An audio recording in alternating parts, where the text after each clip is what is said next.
I am Shannon Weber with Hive, a hub of positive sexual and reproductive health, and I'm here in Vancouver, Canada, the International AIDS Conference. It's July 2015, and I'm speaking with Vernazza.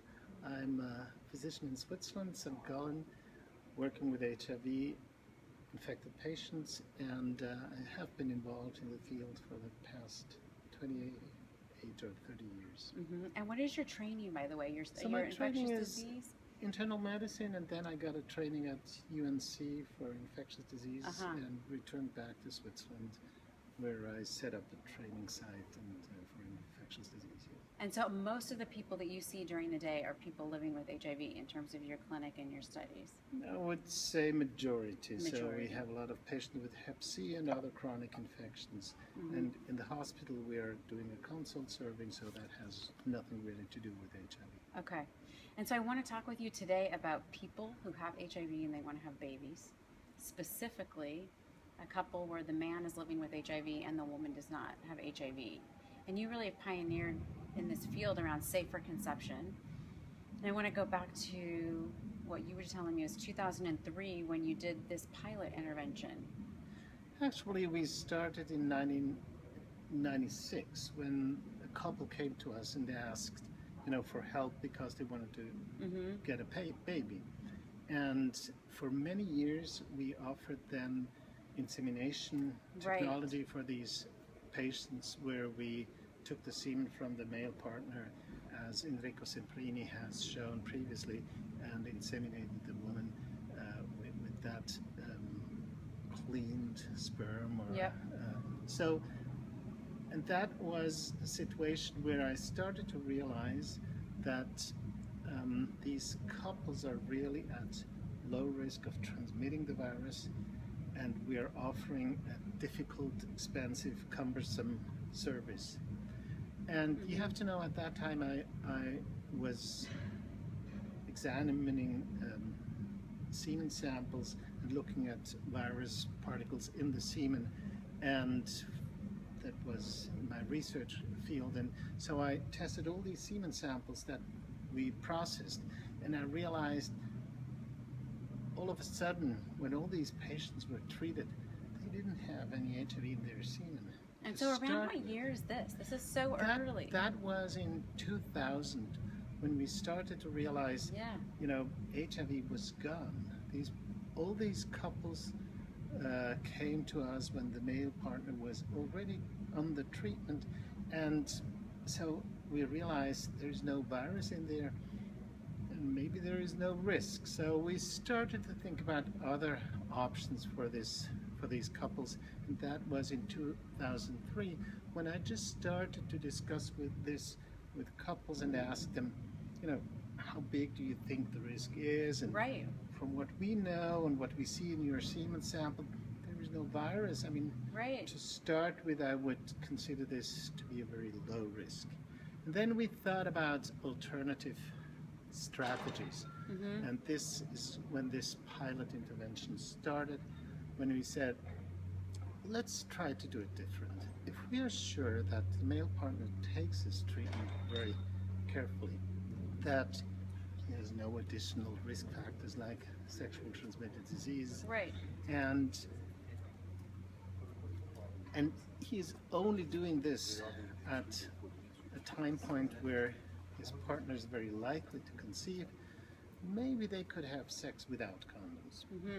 And so at that time, this was not an idea you could talk to everybody. Not so many people, actually. But at least I started to discuss it with patients, and then I realized there were some couples who felt, that's a good idea, and there were also couples who told me, we also did it ourselves already, we tried. So why not trying to optimize that, help them to find the right day for unprotected sex or sex without condoms.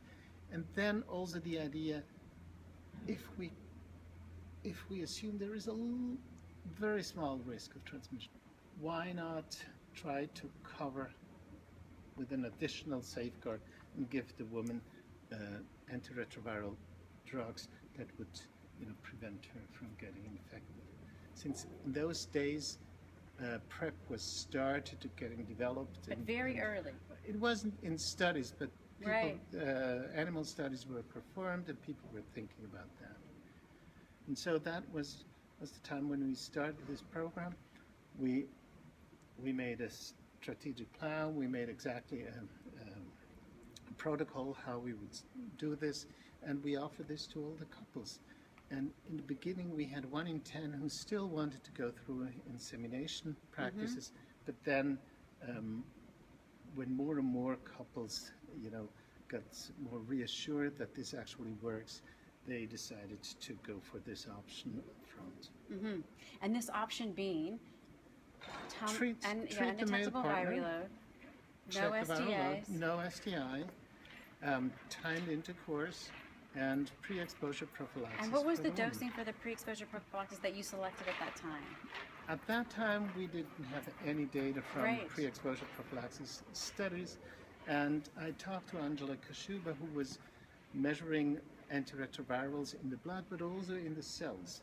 And she showed me that after 1, but certainly after 2 doses, you get levels of intracellular TDF that are quite high and remain for almost a week.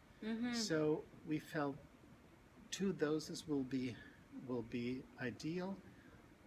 2 doses are actually also ideal because when you do the timing with the LH test in the urine, it takes another 36 hours. So that's exactly the time when you take these 2 pills, and you can just minimize the number of pills. Of course, you could have given more pills, but from what we have seen from these pharmacological studies, this should be sufficient. So in the pilot intervention, when you offer it, 1 out of 10 couples still wants to go to do the IUI, sperm washing IUI, but 9 out of 10 couples. It was actually among the first 10 couples, 1 opted to do the IUI, and then it stopped. And then how many pregnancies were there? How many transmissions were there? So there were certainly no transmission in the whole period when we did this. The pregnancy numbers were, I think we had number of cycles was about 53 couples that were included in the whole program, and the interesting thing is when they started, after 1 cycle, about 20%, 25% were pregnant after 3 cycles or 3 sexual intercourses at the right time point. After 3 cycles was 50%, Right. and then it went up to 75%. And once, after 5 or 6 cycles or attempts, a woman has not conceived, usually that couple remains infertile, and then they had to look for other options, or reconsider their wish. So you start this in 2003, you publish it. I remember when it's published, it's like such huge news because we, until that time, really had nothing to offer to couples that literally was in their own hands, something that they could choose. And so I think that your work has been cited by people as this possibility for people to have choice and decision. And yet your thinking has continued to evolve. More data has come out. Tell me about that. At the time when we published that, this intervention was already obsolete in Switzerland. It was actually this study that, prompted the idea that we should talk about the low risk of HIV transmission in Switzerland, and I talked just in general, unrelated to conception. Exactly, because we realized that these couples had a very their estimate of the transmission risk was so extraordinarily high, like 50% after a single sexual contact, which is this is the person's own perception. Their own perception. Yeah. So we felt we have to inform them, talk to them about the real risk and about the risk under treatment. And that were the years 2006, 2007, when we discussed that among the Swiss experts, and we finally came out with this Swiss statement where we not only said you're non-infectious if you're doing your antiretroviral treatment as you should, but no, you're we also said that this information has to go out. People have to be informed about this. It's not ethical to withhold this information. And with that, I would say bomb in the international field, but in Switzerland, all the key players were very well informed. They were part of this Swiss statement, and the information went out and was very well received by the community, and they adapted that. So there were a few more couples that opted for the PrEP option, etc. But I would say after 2006, most of the couples I've been aware of have just conceived naturally, had unprotected or sex without condoms, as I prefer it, and they have just natural conception, and they also have sex outside of these times, so they don't have to constrain their. And so what do you think now about those 2 doses of PrEP? Because I still hear in 2015, in fact, we just talked about the French mathematical modeling thing where people are holding on to that as if it, is a practice that we should continue to look at. And what are your thoughts about that? So when we did the Swiss statement, we just said, from all we know from the observation that we don't see these documented cases, the risk of transmission must be very, very, very low. And we also calculate that the figures, but these are always assumptions. But still, the risk is very low. So we said we offered an additional safeguard, if you want that, because we don't really know the figures of the risk. Now that we have 052, we have the results of the partner study, I don't think there is a reason, to be insecure about this. I mean, we know the risk is zero as practically as you can go. There is never zero risk for nothing that we do, but in terms of our regular risk acceptance, this is a zero risk, and therefore I would say there is no reason for this additional safeguard. And in Switzerland, so nobody's actually using this anymore. Using the PrEP for conception. Yeah. What about just generally?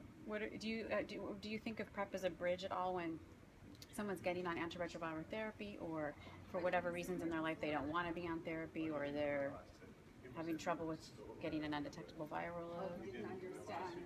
So I have a little bit trouble when people suggest that you should offer PrEP for the negative partner in addition to antiretroviral treatment of the HIV positive partner.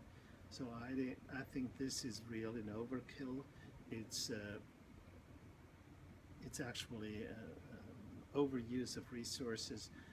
If you think about the money that you spend for that PrEP doses, I think the money could be spent much better with other ways of methods for prevention. So I really think if you have a treatment that is working fine, you shouldn't be concerned. And then someone asked yesterday a question I want to ask you too about viral blips. So there's people who will say we don't really know enough about viral blips. How can we predict about this? And this is particularly for couples who do have a lot of anxiety or concern about transmission. What have you seen from your work that would help us answer that question? So maybe the concern that was raised came from the 052 study data that is presented today, where couples have been followed over an extended period now, and the investigators see patients who stopped taking the drug had an increased viral load over 1,000 and then transmitted the virus to their partner. We know that that occurs, and that is more a proof of the concept than proving that the treatment isn't working. So of course somebody who doesn't take the drug is at risk of transmitting the virus. This we know for a long time.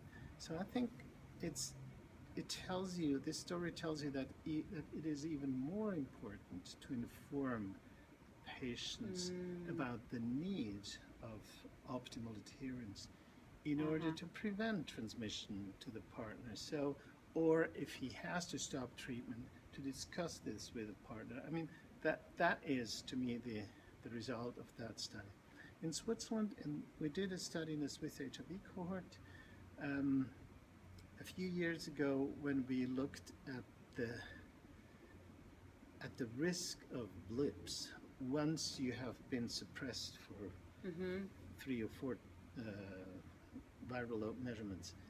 And it appears that, you know, after a few measurements, once you're suppressed, you remain suppressed, with the exception of those individuals who stop treatment for whatever reason that does occur.